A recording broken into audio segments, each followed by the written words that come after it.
शशिवरपूर्णौ सयामुनं रामं पद्माक्षनाथशतजित्सेनेशरमारमापतिं वन्दे वन्दे वृन्दावनचरं वल्लवीजनवल्लभं जयन्ती सम्भवन्धां जयन्ती विभूषणं श्रीमान् वेङ्कटनाथार्य कवितार्किककेसरी वेदान्ताचार्यवर्यो मे धत्तां सदाहुति प्रणामं लक्ष्मणमुनिप्रतिगृह्णातु मामकं प्रसादयति यत्सूक्तिस्वाधीनपट्टां श्रुतिं नमस्याद्यं गुरुं वन्दे कमलागृहमेदिनं प्रवक्ताश्छन्दसां वक्ता पञ्जरात्रस्य स्वयम् இதுல இந்த முதல் ஸ்லோகத்துல கீதா பாஷ்யத்தையும் வஸ்து நிர்தேசமா குறிக்கொள்றது. ஸ்ரீபாஷ்யம் மாத்திரம் அன்றிக்கே கீதா பாஷ்யத்தையும் வஸ்து நிர்தேசமா காட்டுறது அப்படின்னு அனுபவிச்சுட்டு வரத்துல கீதா சாஸ்திரமாகப்பட்டது தத்துவம் ஹிதம் ரெண்டுத்தையும் சொல்றதா இருந்தாலும் தத்துவம் ரொம்ப பிரதானமா சொல்றது அப்படின்னு ஆள வந்தால் கீதார்த்த சங்கிரகம் முதல் ஸ்லோகத்துல சங்கிரகிச்ச படிச்சு அனுபவித்தோம். அதுக்கப்புறம் ஆள வந்தால் அதுக்கு மேல 3 சக்கங்கள் 6 அத்தியாயங்களுக்கு 3 ஸ்லோகங்கள் சாய்ச்சிருக்கார். அதன்படிக்கும் இந்த முதல் ஸ்லோகத்துல 3 சக்கங்களுடைய அர்த்தங்களும் இங்க குறிக்கொள்ளப்படுறது. அப்படின்றதுல ஞான கர்மாத்மிகே நிஷ்டே யோகலட்சியே சுசம்ஸ்கிருதே ஆத்மானுபூதி சித்தியத்தே பூர்வசக்கேன சோதித்தே அப்படின்னு சொல்லச்சே இல்ல யோகலட்சியே சுசம்ஸ்கிருதே, அதாவது ஜீவாத்மஸ்வரூபத்தை தாத்காலிகமா சாட்சா்காரம் பண்றது அதை நோக்கா உடையதான இந்த ஞான கர்மாத்மா ஞான யோகம் என்ன, அதுக்கு முன்ன கர்மயோகம் என்ன, இதே பூர்வ சத்தியத்துல சொல்லப்படுறது அப்படின்னு சொல்ல. அது எப்படிப்பட்டது அப்படின்னு சொன்னா அந்த சாட்சா்காரம் எதுக்காக, அதனுடைய பலன் என்ன, கடைசியில இடையில வரக்கூடியது யோக லட்சியம் சொல்ல சாட்சா்காரம்.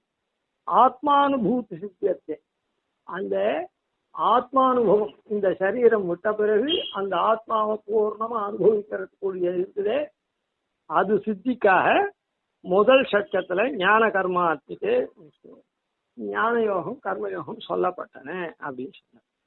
அந்த ஞான யோகமும் கர்மயோகமும் எப்படிப்பட்டது அப்படின்னு சொன்னா சுசம்ஸ்கிருதே, சுசம்ஸ்கிருதமா இருக்குது. அதாவது கர்ம ஞான யோகங்கள் ரெண்டும் பரமாத்மாதீனம். அந்த பரமாத்மாதீனமா இருக்கிறதுனால பரமாத்ம பிரீத்தி தான் இதுக்கு பலம். கர்மயோகத்துக்கோ ஞான யோகத்துக்கோ என்ன பலம் அப்படின்னு சொன்னா அது சாத்விக தியாக புரசரமா பண்றதுனால அது பரமாத்மாவுக்கு பிரீத்தி, வேற எதுவும் இது கிடையாது. அதனால இப்படி இருக்கக்கூடிய புத்தி விசேஷங்கள்னால இதை பண்ணோம்னா நடுவுல யோக லட்சியம்னு சொல்லக்கூடிய ஆத்ம சாட்சா்காரம் வரும், சொப்பனத்துல காண்றா போல. அதுக்கப்புறம் இத கடைசி பத்தியத்தும் நாம இந்த கர்மயோக ஞான யோகங்களை பண்ணியிருந்தோம்னா இது வரும். என்ன, சரீரம் விட்ட பிறகு ஆத்மானுபவம் வரும் அப்படின்னு சொல்லப்பட்டது. அதான் அந்த ஆத்மானுபவம் பெருகைக்காக ஞான ஞான நிஷ்டையும் கர்ம நிஷ்டையும் சொல்லப்பட்டது அப்படின்னு சொல்லி சொன்னார்.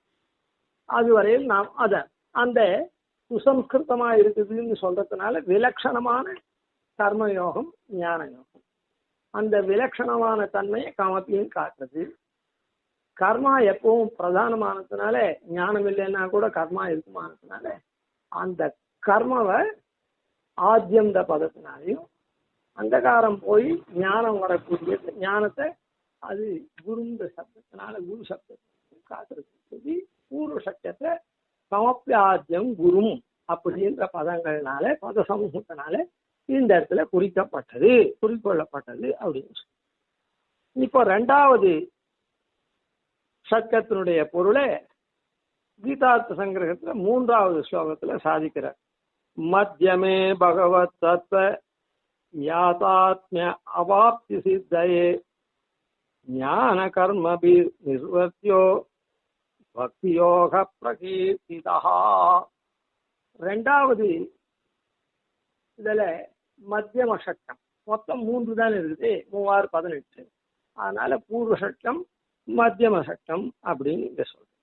ரெண்டாவது சட்டம் மத்தியம சட்டத்துல என்ன சொல்ற, பக்தி யோகா பிரகீர்த்திதா. பக்தி யோகத்தை சிறந்ததா சொல்லப்பட்டது. பிரகீர்த்திதா, கீர்த்திதான்னா சொல்லப்பட்டது, பிரகீர்த்திதான்னா உத்கிருஷ்டமா சொல்லப்பட்டது, சிறந்ததா சொல்லப்பட்டது. இந்த பக்தி யோகம் என்னது அப்படின்னு சொன்னா, பகவத் தத்துவ மத்தியமே பகவத் தத்துவ யாதாத்மிய அவாப்தி சித்தையே. பகவத் தத்வா, பகவானாகிய தத்துவம்னா உண்மையான வஸ்துன்னு அர்த்தம், பிராமாணிகமான வஸ்துன்னு அர்த்தம். பகவானாகிய பிராமாணிகமான வஸ்துவனுடைய யாதாத்மிய அவாப்தி சித்தையே. யாதாத்மியம் அப்படின்னா உண்மை நிலை. அந்த பகவத் தத்துவத்தினுடைய உண்மை நிலை இருக்குதே, அதை அவாப்தி சித்தையே, அதை அனுபவிக்கிறதுக்காக அந்த அந்த அந்த அனுபவிப்பதாக அந்த அனுபவ சித்தி ஏற்படணும். அதாவது அனுபவிப்பதாகிய பலனை பெறறதுக்காக அவாப்தி சித்தையே. யாதாத்மிய பகவத் தத்துவம் இருக்குதே, அந்த பகவத் தத்துவத்தினுடைய யாதாத்மிய அவாப்தி உண்மை நிலையை என்ன அனுபவிப்பதாகிய சித்தி ஏற்படணும், பலன் ஏற்படுறதுக்காக ஞான கர்ம அபிநிர்வத்தியா, ஞான யோகத்தினாலேயும் கர்ம யோகத்தினாலேயும் அபிநிர்வத்தியா ஏற்படக்கூடியதான பக்தி யோகா பிரகீர்த்திதா. பக்தி யோகம்ன்றது சொல்லப்பட்டது, சிறந்தது. அதாவது பெருமாளை பகவானை அனுபவிக்கிறதுக்காக, அந்த அனுபவம் ஏற்படுறதுக்காக, அனுபவம் ஆகிற பலன் ஏற்படுறதுக்காக பக்தி யோகம் இது சொல்லப்பட்டது ரெண்டாவது சட்டத்துல. ஆனா அந்த பக்தி யோகம் நேர பண்ண முடியுமா அப்படின்னு சொன்னா, ஞான கர்மங்கள்னால் ஞான யோகம் கர்மயோகங்கள்னால ஏற்படக்கூடியதான பக்தி யோகம். பக்தி யோகம் நேர ஏற்படும். ஞான யோகமும் கர்மயோகம், அதாவது எல்லா இடத்துலையும் நல்லா புரிஞ்சுக்கணும். கர்மயோகம் ஞான யோகம் சொல்லச்சு, கர்மயோகம் முதல்ல, அப்புறம் ஞான யோகம், அத்தோட இருந்தா ஆத்ம சித்தி, ஆத்மானுபவ சித்தி. கர்மயோகம் ஞான யோகம், பக்தி யோகத்துக்கு போனாக்கா பகவத் தத்துவ யாதாத்மிய சித்தி. சரிதானே? பெருமாள் அடையிறதுன்னா பக்தி யோகம் வரையில் போகணும், ஆத்மா அடையிறதுன்னா இது வரையில் போகணும். பெருமாளையும் பக்தி யோகம் கொண்டு அடையலாம், இருக்கட்டும், அது அதுக்கு மேல மேல போயிட்டே இருக்க வேண்டாம். அதனால இப்ப அந்த பக்தி யோகம் எப்பவுமே ஞான யோகம் பண்ணாலும் பண்ணலாம், இல்லைன்னா கர்மயோகத்திலேயே ஞான யோகம் அடங்கி போகுது. ஏன்னா கர்மயோகம் சுசம்ஸ்கிருதமா இருக்கிறதுனால அது பகவத் பிரீத்தியர்த்தமா பண்ணுறது அப்படின்னு சொல்றதுனால, அப்போ அந்த சுவாத்ம ஜானம் என்ன, அது மூலமா பகவத் ஞானம் என்ன, ஏன்னா பகவானுக்கு சேஷபூதம் அப்படின்னு சொல்றதுனால என்ன பரமாத்ம ஞானமும் வந்துடுறது, சுவாத்ம ஜானமும் வந்துடுறது. இது சேஷம்ன்றதுனால சுவாத்ம ஜானம் வந்துடுறது.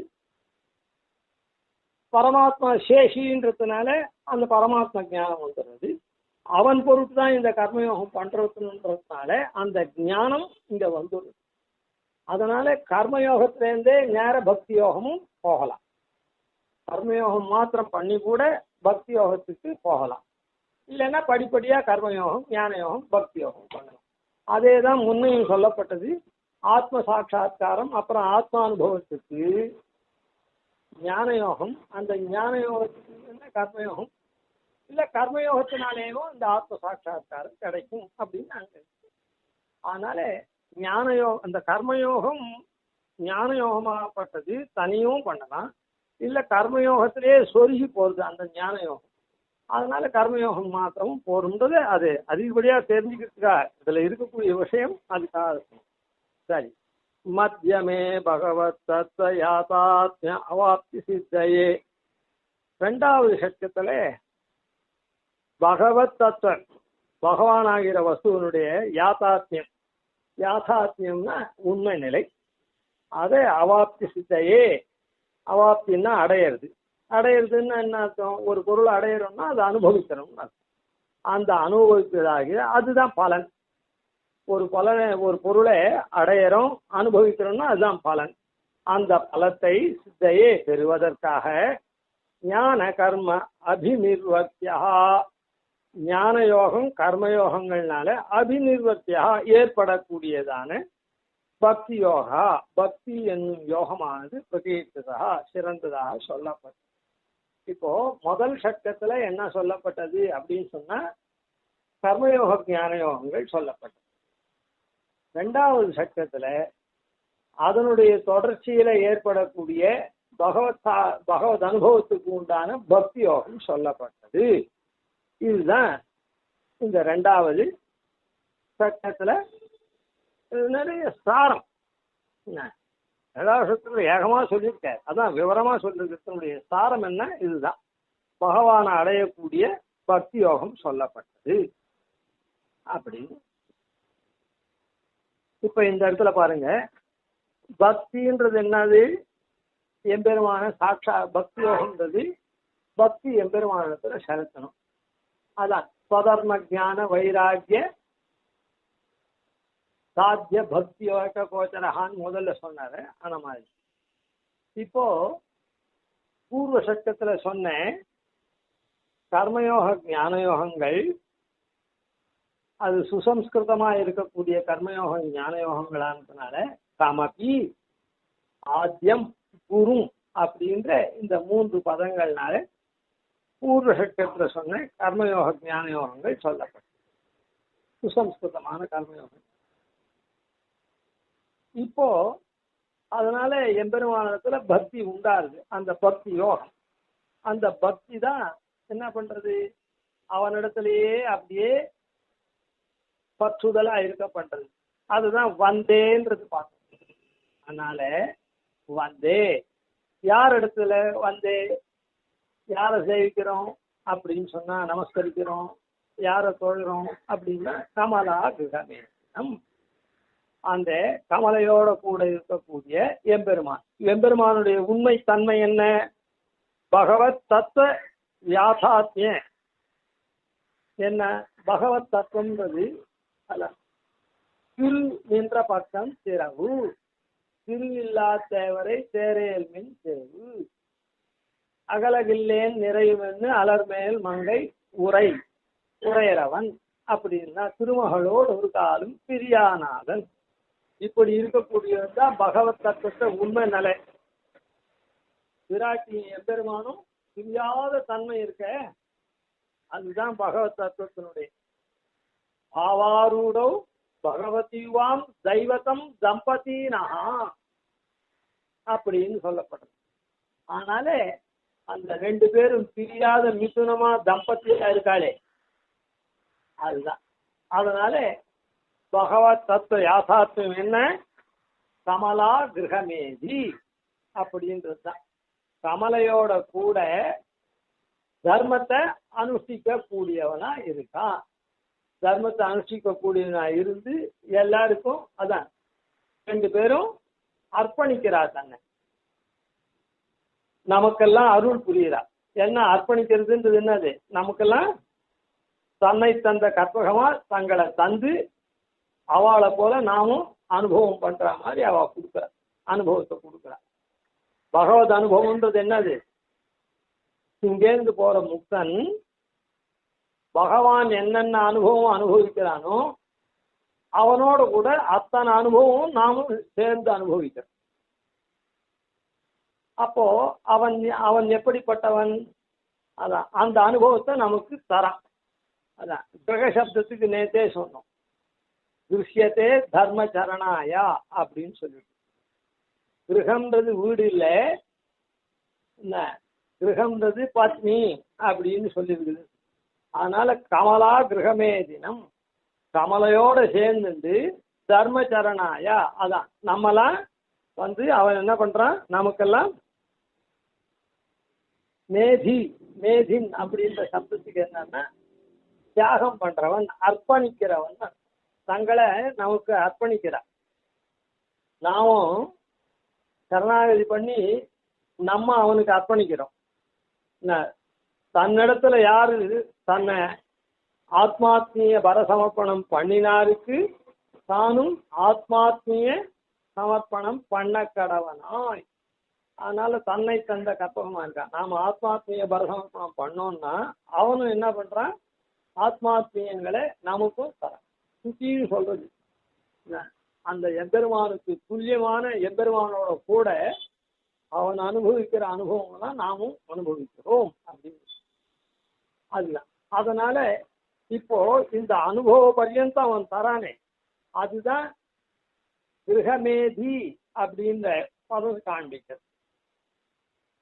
பகவத் தத்துவ யாதார்த்தியம். பகவத் தத்துவம் எப்படி இருக்குது? மிதுனமா இருக்குது. கமலா கிரகமேதி. அப்புறம் அவன் என்ன பண்றான், தர்மத்தை நடத்துறான். என்ன தர்மத்தை நடத்துறான்?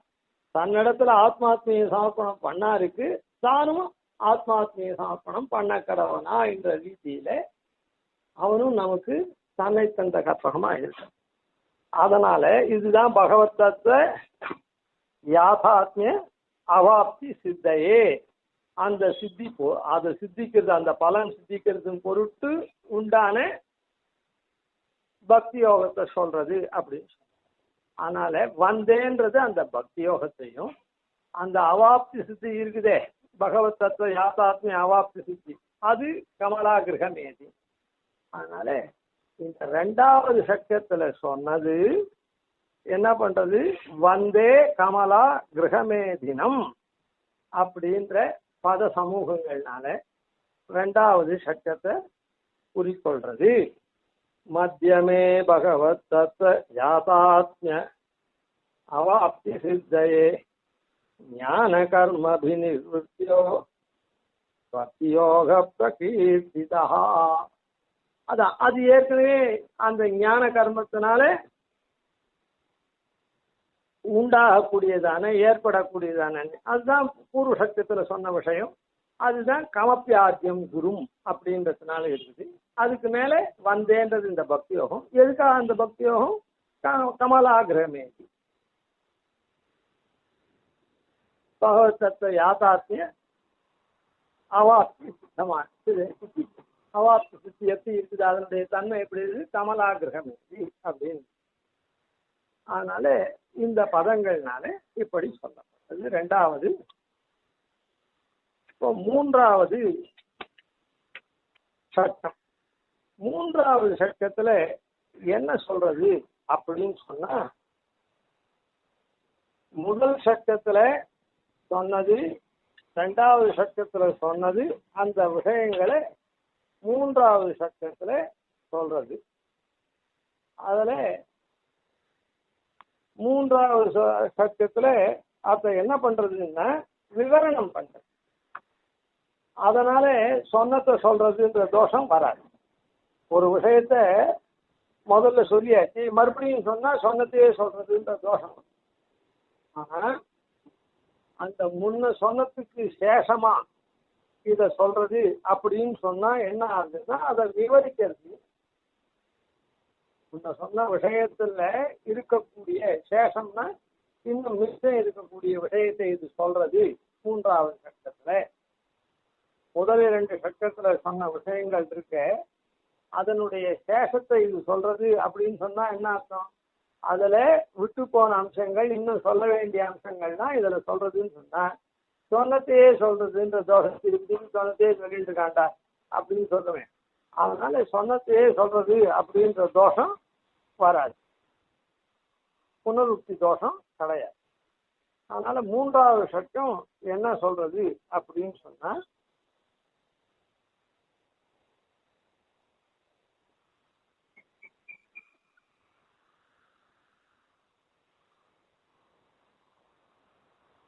அந்த ரெண்டு சட்டங்கள்ல சொன்ன விஷயத்தை சொல்றது. பொதுவா இப்ப நாம இப்ப முன்னாடி பார்த்தது கர்மஜான யோகங்களை முதல் சட்டத்திலையும் ரெண்டாவது சட்டத்துல பக்தி யோகத்தையும் சொல்றதுன்னு சுருக்கமா சொல்லிட்டோம். ஆனா அந்த கர்ம ஜானங்கள்லாம் சொல்லச்சே என்ன பண்ணணும், அது அந்த யோகங்கள்லாம் சொல்றது, கர்மயோகம் சொல்றது, ஞான யோகத்தை பத்தி சொல்றதுன்னு சொன்னா அப்போ அதாவது இந்த ஜீவன் அதான் சேத்தன அச்சேதன ஈஸ்வரனை பத்தி சொல்லணும்.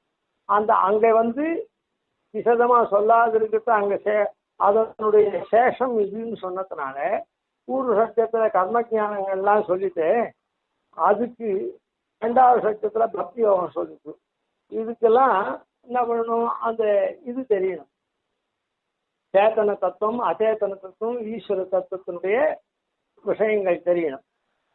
அதை இங்க சொல்ற, அதை இந்த இடத்துல சொல்ற. அப்புறம் இந்த பக்தி யோகம் அப்படி இருக்குது, கர்மஜான பக்தி யோகம். என்ன இதை சம்பாதிக்க வேண்டிய உபாயங்களையும் இங்க சொல்ற.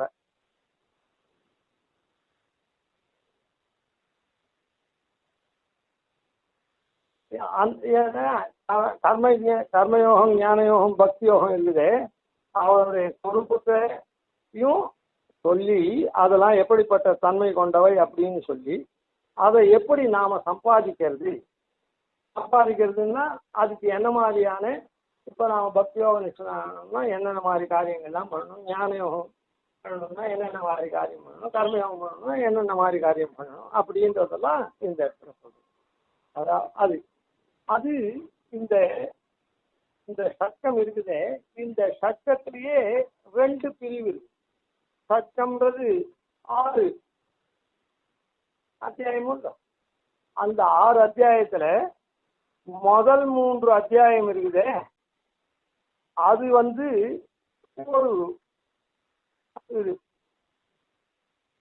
அது ஒரு திரிகம் அப்படின்னு 3 அத்தியாயங்கள்.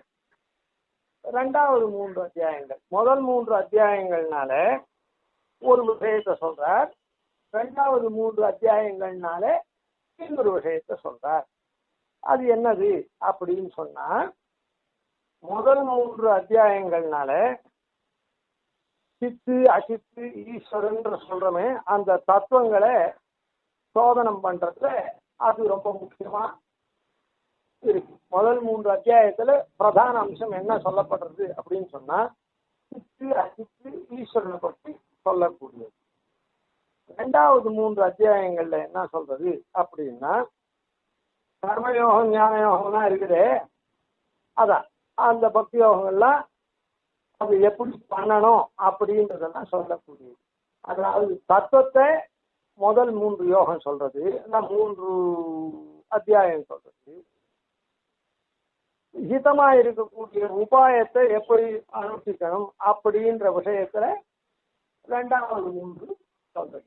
ஆக மொத்தத்துல இந்த 6 அத்தியாயமும் பூர்வத்துல சொன்ன 2 சத்தியத்துல சொன்ன விஷயங்களை தான் மறுபடியும் இந்த விவரிக்கிறது.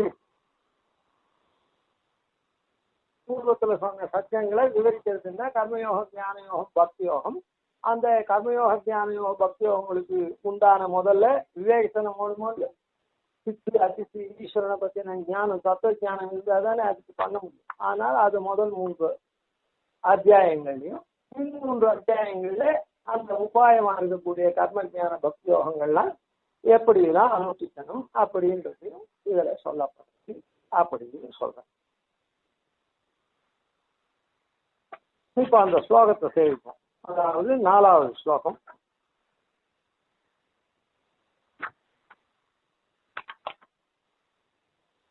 பிரதான புருஷ அவ்யக்த சர்வேஸ்வர விவேச்சனம் கர்மதீ பக்தி இத்தியாதி பூர்வசேஷோ அந்திமோதிதா. அந்திமோதிதான்னா அந்திம சட்டத்தில் அர்த்தம். பூர்வ சட்டம்னா முதல் சட்டம், மத்தியம சட்டம்னா நடு சட்டம், அந்திம சட்டம்னா முடிவான சட்டம் அர்த்தம். அந்திம சட்டத்துல முடிவில் உள்ள 6 அத்தியாயங்கள்னால உதிதா சொல்லப்பட்டது. என்னது அப்படின்னா கர்மதி பக்தி இத்தியாதி. கர்மா தீஹி அப்படின்னு சொன்னா கர்மான்னு சொன்னா கர்மயோகம், தீஹின்னா புத்தி ஞானம், அதனால ஞான யோகம், பக்தி அப்படின்னா பக்தி யோகம், இத்தியாதி இவை முதலியன பூர்வசேஷோ அந்திமோதிதே பூர்வசேஷா முன்ன சொன்னத்தினுடைய சேஷமா இங்க சொல்லப்படுது. அதாவது அங்க சொல்ல விட்டதெல்லாம் இங்க சொல்லப்படுறது இல்ல, அதுக்கு தேவையான விஷயங்கள்லாம் இங்க சொல்லப்படுறது அப்படின்றதுனால புனருக்தி தோஷம்ன்றது கிடையாது. அது ஏற்கனவே சொன்னோம். அதனால இப்போ கர்மயோகம், ஞான யோகம், பக்தி யோகம். அது சரி. இத பத்தி சொல்றதுன்னு சொன்னாரு. அது எப்படி பண்றதுன்னா விவேச்சனம். அதான் பிரதான புருஷ அவ்யக்த சர்வேஸ்வர விவேச்சனம். பிரதானம் அப்படின்னு சொன்னா மூல பிரகிருதிக்கு பிரதானம்னு பேர். அதாவது சிருஷ்டிக்கு முன்புள்ள காலத்துல, பிரளய காலத்துல இருக்கக்கூடிய இந்த மகத் அகங்காரம், ஏகாதசி இந்திரியம்,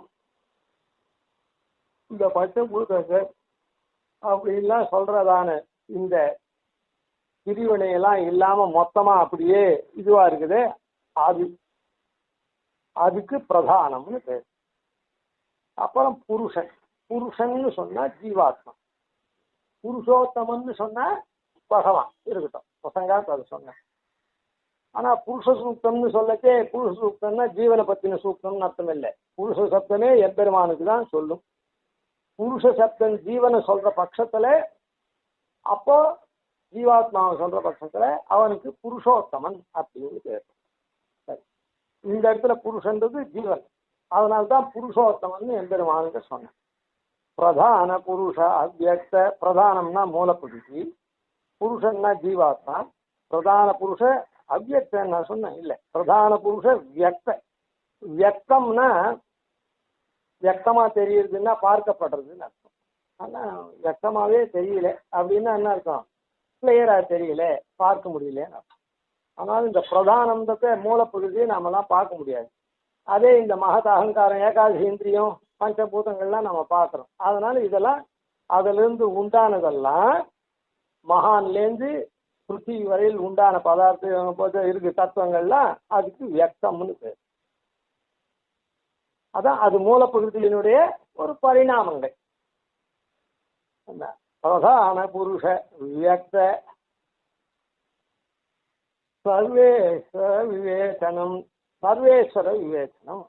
சர்வேஸ்வரன்னா எல்லாருக்கும் ஈஸ்வரனா இருக்கக்கூடிய எம்பெருமான். அப்படின்னா மற்றவன்லாம் அவரனா இருக்கக்கூடியவன் அர்த்தம். எல்லாருக்கும் ஈஸ்வரன்னா எம்பெருமானுக்கு கீழ்பட்டவர்கள் மற்றவர்கள்லாம் அப்படின்றது அர்த்தம். இப்படி விவேச்சனம் அப்படின்னு சொன்னா விவிச்சு பார்க்கறது. அதாவது ஒவ்வொன்றுத்துக்கும் உண்டான வேற்றுமையை ஆராய்ச்சி தெரிஞ்சுக்கிறது. பிரதானத்தினுடைய தன்மை என்ன, வியக்தத்தினுடைய தன்மை என்ன, புருஷனுடைய தன்மை என்ன, ஈஸ்வரனுடைய தன்மை என்ன அப்படின்னு ஒருத்தருக்கு இருக்கிற தன்மை இன்னொருத்தருக்கு கிடையாது. ஒவ்வொன்றும் மாறுபட்டது. ஆனால விவேச்சனம்னா விவிதமா இருக்கிறத விவிச்சு பார்க்கணும், ஆராய்ச்சி பார்க்கணும். அந்த அந்த விவேகத்தோட அது ஆராய்ச்சி பார்க்கணும். அதுக்கப்புறம் கர்ம தீஹி பக்தி இத்தியாதி. கர்ம யோகம் என்ன, தி பக்தி யோகம் என்ன, ஞான யோகம் என்ன, பக்தி யோகம் என்ன, இத்தியாதி. இத்தியாதி பூர்வசேஷா. பூர்வத்தில் இருந்த ரெண்டு என்னது சட்டத்துக்கும் சேஷமா இருக்கக்கூடியது இங்க அந்திமே அந்திமே உதிதாக முடிவுல அந்திம இதுல 6 அத்தியாயங்கள் சொல்லப்பட்டது அப்படின்னு சொல்லப்பட்டது. அதனால இப்போ அதுலதான் அப்படின்னு சொன்னார். இப்போ இது எப்படி சொல்றார் அப்படின்றத சுவாமி தேசிகன் அதை வியாக்கியானம் பண்ணிருக்கார். பூர்வ சேஷமானதுனால இதெல்லாம் இது விவேச்சனம் பண்றது எதுக்காக? அந்த ஞானம் வர்றதுக்காக. கர்மயோகத்தை சாத்திக தியாகத்தோட பண்றதுக்காக, பக்தி யோகத்தை பண்றதுக்காக இதெல்லாம் தெரியணும். அதனால இதெல்லாம் சொல்லப்பட்டது அப்படின்னு சொல்ற. ஏற்கனவே சொல்லிட்டோம். அதான் முதல் 3 அத்தியாயங்கள் ஒரு பிரிவு, திரிக்கம்னு அடுத்த 3 அத்தியாயங்கள் இதுல 13, 14, 15, 16, 17, 18 3 அத்தியாயம். இது பிரகிருதி ஜீவன்லாம் பிரகிருதியோட கூட சிருஷ்டி காலத்துல ஜீவன் சேர்ந்து இருக்குது. இந்த காலத்துல ஜீவன் தனியும் இல்லை. இப்படி சேர்ந்துருக்கிட்டே அந்த பிருத்திவியில் இருக்கக்கூடிய சத்வரஜ சம குணங்கள்லாம் இந்த ஜீவனோட அதை சரீரமாக கொண்டிருக்கிறதுனால இந்த ஜீவனுக்கு அந்த குணங்கள்லாம் வருது. இப்படிலாம் இருக்குது. அதெல்லாம் விவேச்சனம் பண்றது. அதனால இப்படி விவேச்சனம் பண்ணக்கூடிய விஷயத்த இத நான் மேல பிரதானமா மொத்தம் இங்க இவ்வளவுதான் சொல்லியிருக்கிறதுனால சுருக்கமா அப்படியே நாம் முடிச்சுப்போம். அதனால இப்ப என்னாச்சு, முதல் அத்தியாயம்ன்றது கமப்பியாத்தியம் குருன்றதுனால ஆச்சு. வந்தே கமலா கிரகமேதினம்ன்றதுனால 2வது சட்டம் ஆச்சு. 3வது சட்டம் உத்தரார்த்தத்தினால சொல்லப்படுது அப்படின்றத எடுத்துக்கணும். அதாவது பிரவக்தா சந்தசாம், அந்த வேதம் என்ன பண்றது அப்படின்னா தைகுண்ய விஷயா வேதாகான்னு சொல்றதுனால 3 குணங்கள் அதெல்லாம் நல்லா சொல்றதுனால அந்த பிரகிருதி, புருஷன், ஈஸ்வரன், அந்த தத்துவ விவேச்சனம்னு சொல்லிட்டேன். பிரதான புருஷ வியக்த சர்வேஸ்வர விவேச்சனம் அதெல்லாம் இந்த வேதத்துல சொல்லப்படுறது அப்படின்றத எடுத்து. ஏன்னா திரைகுண்ய விஷயா வேதாகான்னு சொல்ல. அதனால கலந்ததான அந்த பிரகிருதி, அந்த பிரகிருதி இந்த மாதிரி சிருஷ்டி காலத்துல ஜீவனுக்கு சரீராதிகளா இருந்து பண்றது. அதனால அப்புறம் ஈஸ்வரன் அதுக்கு வேறுபட்டவனா இருக்கான். இப்படின்ற அந்த விவேச்சனம் எல்லாம் எதுல தெரியுது? வேதத்துல தெரியுது. அதனால பிரவக்தா சந்தசாம் அப்படின்றதுனால சந்தஸ்ன்னு சொல்றதுனால அந்த வேதத்தை சொல்றதுனால இந்த அதுல திகம் முதல் இந்த 6 அத்தியாயத்திலேயே முதல் 3 அதான் 6 அத்தியாயங்கள்ல முதல் 3 அத்தியாயங்கள் இந்த மாதிரி விவேச்சனம் பண்றதுன்றது அது. அதுக்கப்புறம் எம்பெருமான அடையக்கூடியதான விஷயம் அது எதுல சொல்லப்படுறது அப்படின்னு சொன்னா பாஞ்சராத்திர வக்தா பஞ்சராத்திர அப்படின்னு சொன்னதுனால பாஞ்சராத்திர சாஸ்திரம் எம்பெருமான அடையிற வழியே பிராசுரியமா சொல்றது. இதுலயும் எம்பெருமான அடைய இல்லைன்னு சொல்ல முடியாது. ஆனா இதுல பகுவா சொல்றது இந்த தத்துவ விவேச்சனத்தை பண்றது, இதுல பகுவா எம்பெருமான அடையிற வழியே சொல்றது. அதனால பின்னுள்ள கிரிக்கத்தை அந்த பஞ்சராத்திர சாஸ்திரம் அப்படின்னு சொல்றதுனால அது காண்பிக்கப்படுது. இவ்வாறாக சமப்பியாத்தியம் குருன்றதுனால முதல் சட்டத்தையும், வந்தே கமலா கிரகமேதினம்ன்றதுனால 2வது சட்டத்தையும், 3வது சட்டத்தில் இருக்கக்கூடிய முதல் திரிகத்தை பிரவக்தா சந்தசாம் அந்த சந்தஸ்ன்றதுனால முதல் 3 அத்தியாயங்களையும், அதாவது 3வது சட்டத்தில் இருக்கக்கூடிய முதல் 3 அத்தியாயங்களை, அதாவது அந்த தத்துவ விவேச்சனம் பிரகிருதி அதான் பிரதான புருஷ ஈஸ்வர விவேச்சனம் வியக்த விவேச்சனம்லாம் இருக்கு. அந்த விவேச்சனத்தை சந்தசாந்தத்தினாலையும், அப்புறம் கர்மதி பக்தி இத்தியாதி அப்படின்னு சொல்றத